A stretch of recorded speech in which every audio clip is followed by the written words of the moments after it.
Próxima pergunta aqui, ó, do meu amigo Nilson Batista. Isso aqui, de certa forma, você já respondeu no início. Ele pede assim: pergunta para o Frejá como ele escolheu o repertório do CD, do disco.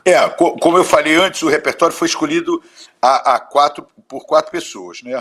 Tom, Maurício, eu e Rafael Bosch ficamos com todas as músicas que eu tinha pego num baú, muita coisa assim antiga, e fui colocando para ir ouvindo, e a gente foi escutando, e aí elas iam passando um processo de seleção, inclusive Os Segredos. Os Segredos é uma música que eu não acreditava que ela ia chegar até o final, cara. Olha só. Eu não levava a menor fé. Essa música eu apresentei em vários discos do Barão, como dentro do processo de seleção de repertório, só que o detalhe é o seguinte: ela era um rock. Ela era um rock. Não era uma balada. Não era uma balada. E aí, mesmo assim, eles iam votando nela, o Tom, o Maurício e o Rafael. Eu falava, cara, não é possível, cara, essa música está avançando. Esses caras estão levando fé nessa música, eu não levo essa fé toda nessa música. E aí, uma hora chegou a hora da gente trabalhar.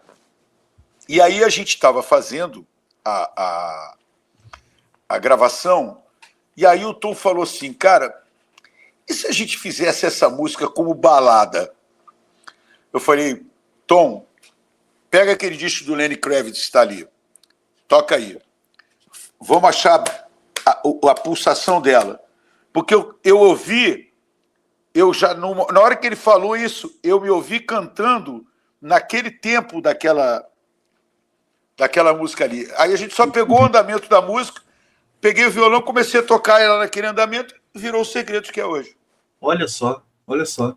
E o que eu acho louco é assim, ele ter a sacada de que a balada era a solução, e eu, de imediato, ouvi aquela música do Lenny como o que seria uma coisa próxima, similar, para eu me ouvir cantando a letra naquele andamento. Entendeu? Entendi. E aí, imediatamente, a gente chegou, aí a gente viu que ela era muito forte. Aí nem eu duvidei mais. Quando você transformou ela em balada. Quando ela virou balada, eu falei, cara, agora danou-se. Entendi. É aquela coisa, né? A música pedindo para vir ao mundo, né? Ela se descobriu pra gente, ela se descortinou. Na hora que ela virou balada, ela se descortinou. Eu vi toda a canção que ela era, que eu mesmo não tinha visto. Que demais, que demais. André Nascimento, Homem Não Chora, acho muito boa, mas o álbum desce redondo até hoje. A pergunta é se o relançamento do álbum terá uma turnê ou show e a decisão de ter 2 produtores no álbum.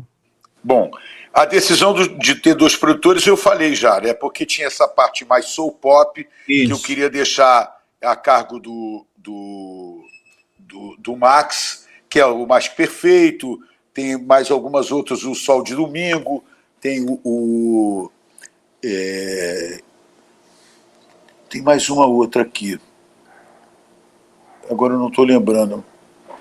Bom, o Sol de Domingo, o Mais que Perfeito, eu acho que tinha mais uma, que eu acho que a gente acabou não gravando, não entrou no disco. Ou a gente mudou de arranjo para ela entrar no disco fazendo mais sentido. Eu acho que é o Eu Não Sei Dizer Te Amo, que eu acho que a gente chegou a gravar de uma forma e depois a gente acabou gravando com a visão do Tom e a gente achou que cabia melhor no disco, entendeu?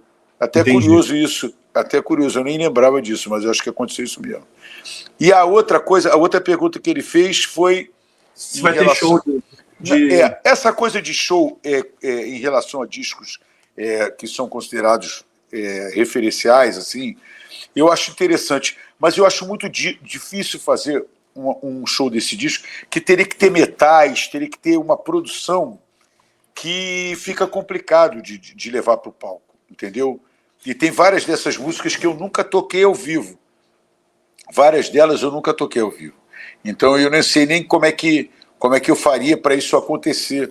Assim, teria que parar um dia, teria que ser um projeto assim muito especial para fazer. Como eu fiz agora o Frejá em Blues, né? Só que o Frejá em Blues eu já tinha ideia de que aquilo funcionaria, né? Eu sabia que aquilo ali tinha como funcionar. Essa eu teria que ver se isso funciona. ainda. Não está no radar, por enquanto. Não está, não. O Albert Costa. Fala, Sal, deixando uma pergunta para o Frejá. Qual o primeiro momento da carreira que ele teve a real vontade de fazer algo solo, longe do Barão?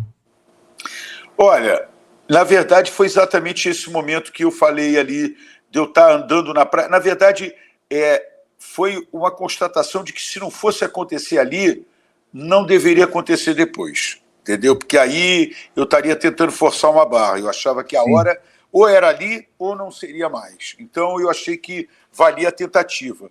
Então foi exatamente nesse momento do final do ano de 99 para 2000. Samuel dos Anjos. Som e Fúria é uma música que automaticamente me remete ao bom rock dos anos 2000. Gostaria de saber se o arranjo foi propositadamente inspirado na sonoridade da época. Foi sim, foi. Ele tem uma sonoridade próxima de coisas que a gente estava ouvindo. Esse disco, eu me lembro que tinham duas coisas que a gente estava ouvindo muito na época, não para ter referência para o disco, mas eram dois discos que rolavam muito. Um era o OK Computer, do Radiohead, que é um disco que eu demorei um tempo para entender, até a hora que eu consegui assimilar o disco. Era um disco que às vezes eu falo, pô, esse disco é esquisito pra carila, não estou entendendo porra nenhuma, até a hora que eles, Pode crer. Se revelou. E o outro era aquele disco do... Rapaz, é um disco... Outro dia eu ouvi a música dele. É um disco que o cara fez um disco só, ficou milionário e disse que não ia gravar mais. Esse disco Nessa foi um época? sucesso em 2001, E outro dia eu ouvi uma gravação de uma música desse disco por outra pessoa, eu falei para minha filha, sabe, com a minha filha, eu conheço essa música. Essa música é de um disco que eu ouvi muito. Aí fiquei tentando, aí apareceu o título dela, eu dei, acho que um Shazam, ela apareceu, peraí, deve estar no meu Shazam aqui. Peraí, talvez ele ainda esteja arquivado aqui. Tranquilo. No meu Shazam. Deixa eu ver se está aqui. Sai, deixa eu ver o que eu tenho visto.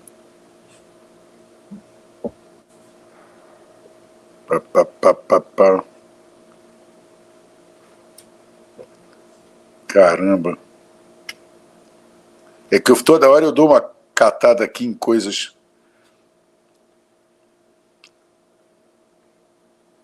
Não está aparecendo aqui. Cara, eu ouvi essa música. Don't Mistake. Não é isso, não. Eu não estou lembrando aqui o nome do disco, cara. Mas é um disco até, eu lembro até da capa do disco, a capa amarela. Era um disco que fez muito sucesso naquele ano de 2001, um disco de pop. Eu não sei se o cara era australiano, acho que ele era até australiano. Mas é um disco que tocou muito na rádio, tocaram várias músicas. E esse cara, ele ficou tão rico com esse disco que ele falou assim, eu acho a indústria fonográfica um nojo, não quero nunca mais saber dessa porcaria, já ganhei dinheiro à beça, tchau. E acabou. Não era um grupo, era um cara, um artista solo. Era um cara, tinha um nome, não era o nome dele, era um nome, né? Entendi, do projeto. Como se fosse uma banda, um projeto.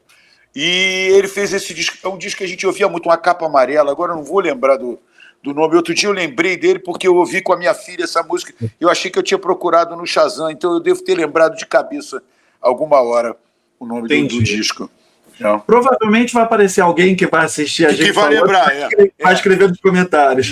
Mas era um disco muito bom mesmo, e era um disco de pop muito interessante, e foi muito referência da gente ouvir e falar, pô, legal, interessante como esse cara trata uma coisa bacana de uma forma pop, porque, para mim, assim, o pop nem sempre foi uma coisa que eu vi de uma forma positiva.